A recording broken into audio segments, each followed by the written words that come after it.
passe les données de ce tableau. Nous avons donc une première partie de tableau, ici, puis un second tableau, ici.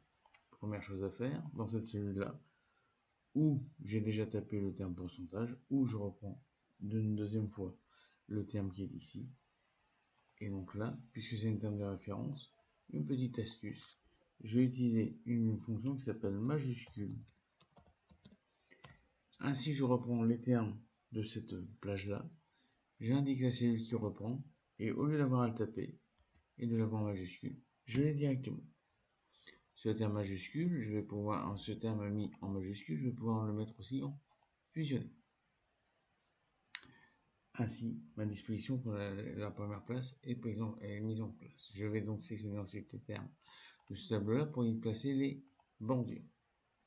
Les bordures mises, je vais donc sélectionner la première plage de ce tableau pour là encore le fusionner. Les données de ce tableau sont, comme c'est du titre, elles sont à mettre en taille 22. Donc je le mets en taille 22. Mais avant, le plus juste va être de sélectionner l'ensemble des données puisque toutes les polices à mettre en place, c'est du comics en MS. Et le comics en MS est à mettre en taille 12 partout. Partout, sauf dans les cellules ici sélectionnées grâce à la touche CTRL. Et là, celle-ci, je vais pouvoir les mettre toutes les deux en taille 22. Les bordures sont mises. Pour arriver à mettre en place les tailles attendues, je sélectionne la plage du premier tableau et ce premier tableau est à mettre en taille 30 en largeur. Donc je vais ici sur format, largeur de colonne et je vais donc là non plus le laisser à 10,27 mais le mettre en taille 30. Le tableau est mis comme ça sur la largeur. Puis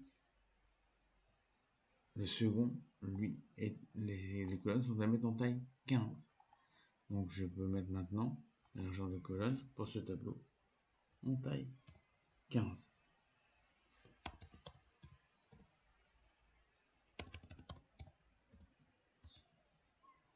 Et je vais ensuite adapter la largeur en rétrécissant manuellement.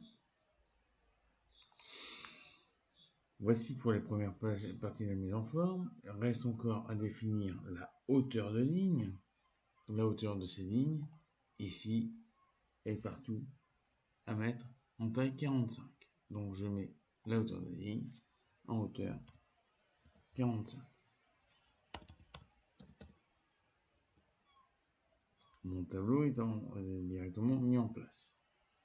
Reste maintenant à me mettre la couleur. Les couleurs sont au choix, à savoir du foncé avec une police d'écriture en plus clair, donc on reste sur le domaine du vert. Idem pour la cellule des totaux. Puis pour ces plages-là, la couleur est légèrement plus claire et encore plus claire pour celles qui sont ici. Donc je vais passer respectivement d'une couleur plus sombre 50% à plus sombre 25%. Et maintenant, je passe sur un plus clair 40%. Pour disposer mes données au centre, je n'ai plus qu'à mettre la disposition des cellules avec l'ajustement en centre. Cette disposition faite, je vais reproduire exactement les mêmes mises en place. Pour ces cellules-là, donc je vais prendre l'outil pour recopier.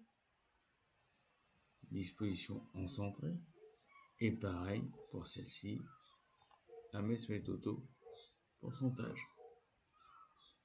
Je sélectionne maintenant l'ensemble des données pour mettre les bordures qui manquent encore. Mon terme est bien maintenant centré. Je n'ai plus qu'à modifier cela pour dire qu'il soit centré au niveau horizontal et vertical. Reste maintenant à centrer les termes au niveau de mes cellules.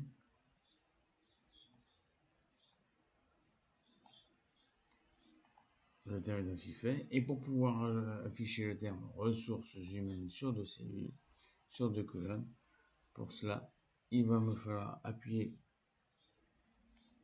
sur la touche Alt, maintenu enfoncé, puis de presser la touche Entrée pour pouvoir le disposer sur 2 lignes. Je vérifie que tout est bien avec l'élément en centré et j'adapte au cas où il y aurait des cellules qui ne seraient pas adaptées correctement. Voilà pour ce qui est du côté mise en forme. Reste après à faire la saisie. Donc la saisie des données, le plus simple est de sélectionner les cellules, puis de regarder manuellement, puisqu'on va passer de la ligne